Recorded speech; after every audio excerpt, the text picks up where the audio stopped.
Olá, pessoal, bem-vindos. Hoje a gente vai mergulhar num tema que, olha, tem nome de documento de cartório.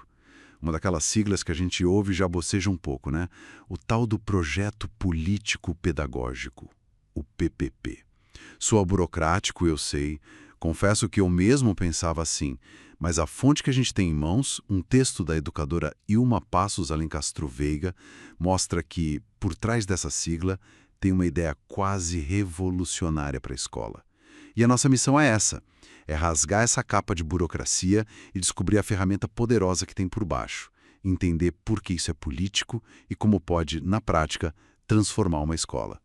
É uma ótima forma de colocar, porque na realidade de muitas escolas, o PPP vira exatamente isso que você falou. Um papel, né? Um documento que o diretor faz correndo para entregar para a secretaria e que depois vai para uma gaveta. Fica lá. E nunca mais é visto. Exato. E a proposta que a gente vai discutir aqui é o completo oposto. É pensar o PPP não como um papel, mas como o coração pulsante da escola. Um processo vivo, sabe? De debate e de construção. E para a gente entender essa ideia, vamos começar pela palavra mais simples, projeto. A autora nos lembra que a origem vem do latim projetuo, que significa lançar para diante. Isso já muda tudo, não é? Não é só um plano para organizar o que já existe, mas é um jeito de atirar a escola na direção de um futuro que ela quer construir. Exatamente. Um projeto, por definição, é uma ação intencional. É a comunidade escolar parando e se perguntando: onde a gente está agora? E, o que é mais importante, para onde a gente quer ir? Não é um mapa estático, mas uma bússola que ajuda a navegar. A autora usa uma citação do educador Moacir Gadotti, que é perfeita para isso. Ele diz: todo projeto supõe rupturas com o presente e promessas para o futuro. Uau! Rupturas com o presente. É forte. É muito forte, ou seja, para construir algo novo, tem que ter a coragem de romper com o que não funciona hoje. O PPP é esse pacto coletivo de coragem. Ok, vamos analisar essa combinação de palavras então. Político-pedagógico. A princípio soa como uma mistura meio estranha, quase como artístico-financeiro. O que a política tem a ver com a pedagogia no dia a dia da sala de aula? Então, o que é fascinante na análise da fonte é que elas não só têm a ver, como são inseparáveis. A dimensão política aqui não tem nada a ver com partido político, com eleição. Certo, não é partidário. Não, tem a ver com a polis, a cidade, a vida em sociedade. É a escola se assumindo como um espaço que forma cidadãos e por isso ela precisa ter clareza sobre que tipo de cidadão e que tipo de sociedade ela quer ajudar a construir. É um compromisso. E a parte pedagógica é o como isso acontece na prática. Exato. A dimensão pedagógica é o como. São as escolhas, os métodos de ensino, a organização das aulas, a forma de avaliar, o conteúdo que é selecionado, tudo isso é a prática que vai, ou não, concretizar aquela intenção política. Não adianta a escola dizer no papel que quer formar um cidadão crítico se a prática dela é baseada em decorar e obedecer, entende? Então uma coisa alimenta a outra, mas imagino que podem entrar em conflito também. Alimenta, mas é uma relação cheia de tensão, sim. Às vezes, a visão política da escola, digamos, formar cidadãos que colaboram, pode bater de frente com as práticas pedagógicas do dia a dia, como a competição por notas, por exemplo.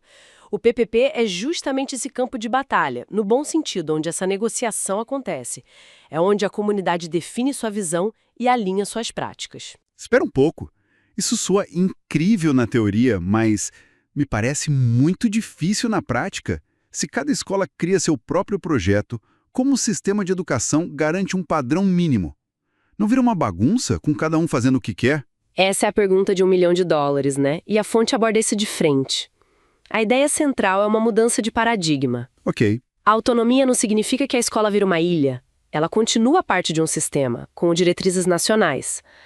A grande mudança está no papel dos órgãos superiores, como as secretarias de educação. Nessa visão, o papel deles não é mais criar um modelo pronto, um pacote pedagógico e empurrar para as escolas. Que é o que geralmente acontece. Pois é. O papel deles passa a ser o de estimular, apoiar, dar suporte técnico e financeiro para que cada escola, com a sua realidade única, construa seu próprio caminho. Eu adoro a expressão que a autora usa, citando outro pesquisador, que diz que a mudança de verdade tem que nascer no próprio chão da escola.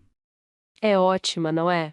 Me faz lembrar do cheiro de giz, do barulho do recreio, e a ideia de que a transformação tem que vir dali, daquele caos criativo, e não de uma sala com ar-condicionado em Brasília, é muito poderosa. É exatamente esse o espírito. A verdadeira transformação é artesanal, é construída no dia a dia por quem vive a escola. Professores, alunos, funcionários, pais. Ok, então digamos que uma comunidade escolar comprou essa ideia. Estão todos lá prontos para lançar a escola para diante. Isso não pode ser feito de qualquer jeito, imagino. A fonte fala sobre princípios, pilares para guiar esse processo. Fala assim. O texto organiza isso em 5 princípios norteadores. O primeiro, e talvez o mais fundamental, é a igualdade. Certo. A gente ouve muito sobre igualdade de acesso, de colocar todas as crianças na escola. Mas a ideia aqui parece ser bem mais profunda do que isso. Muito mais. A fonte traz uma reflexão do filósofo Dermi Vassaraviani que vira o jogo. Ele diz o seguinte: a sociedade pode até gerar desigualdade no ponto de partida. As crianças chegam com bagagens diferentes. Exatamente. Mas o papel revolucionário da escola é garantir a igualdade no ponto de chegada. Isso significa que não basta abrir a porta. A escola precisa lutar ativamente pela permanência de cada aluno e, mais importante, por uma permanência com qualidade. Essa ideia de igualdade do ponto de chegada é muito forte. Mas me leva a outra questão. O que é uma educação de qualidade, afinal? A fonte entra nesse debate? Isto quebra essa noção de qualidade em 2 dimensões. De um lado, a gente tem a qualidade formal, que é a competência técnica. Usar bons métodos, ter bons materiais. Do outro, tem a qualidade política, que pergunta: para que a gente está usando tudo isso? Quais são os valores, o objetivo final? E a qualidade de verdade seria a junção das duas. Perfeito. É ter a competência técnica para realizar os fins políticos que a comunidade escolheu. Em termos práticos, uma escola com qualidade, nessa visão, é uma que não se conforma com a repetência, com a evasão. Ela se sente responsável pelo sucesso de todos. E para garantir isso, alguém tem que tomar as decisões, organizar o dia a dia. E aí entra o que para mim é o coração de tudo. A gestão democrática, o terceiro princípio. É um motor, sem dúvida. Sem gestão democrática, os outros princípios ficam só no papel. A ideia aqui é radicalmente simples: socializar o poder. Romper com aquela lógica de quem planeja e quem executa. Exato. É romper com a separação entre a direção que planeja e os professores que executam. A gestão democrática convoca todo mundo para a mesa de decisão. Professores, funcionários, alunos, pais. E não é para dar pitaco, é para participar de verdade. O que nos leva ao quarto princípio, que parece um desdobramento disso: liberdade e autonomia. Exato. Autonomia é a capacidade que o grupo ganha, com a gestão democrática, de criar suas próprias regras. E a liberdade?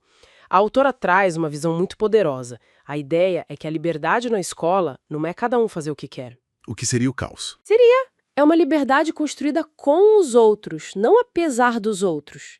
E mais, não é só estar livre de alguma coisa, tipo, livre da opressão do diretor. É, principalmente, ser livre para alguma coisa. Livre para aprender, para ensinar, para pesquisar, para criar um projeto juntos. É uma liberdade com propósito. Uma liberdade com propósito, definido coletivamente. Isso muda tudo. E o último princípio, o quinto, foca em quem faz tudo isso acontecer: a valorização do magistério. Imagino que não seja só sobre salário, certo? Definitivamente não, embora um salário justo seja a base, claro. A valorização no contexto do PPP é muito mais ampla. Ela inclui a formação inicial, mas o ponto que a fonte destaca é a formação continuada. E aqui tem uma virada de chave. Que seria? Em vez daquela palestra que o professor assiste longe da escola, a proposta é que a formação mais rica aconteça dentro da escola, como parte do processo do PPP. É o coletivo de professores parando para estudar a sua própria prática, discutir seus problemas reais. E isso sim valoriza o profissional. Faz todo sentido. Ok, esses 5 princípios são a alma do projeto.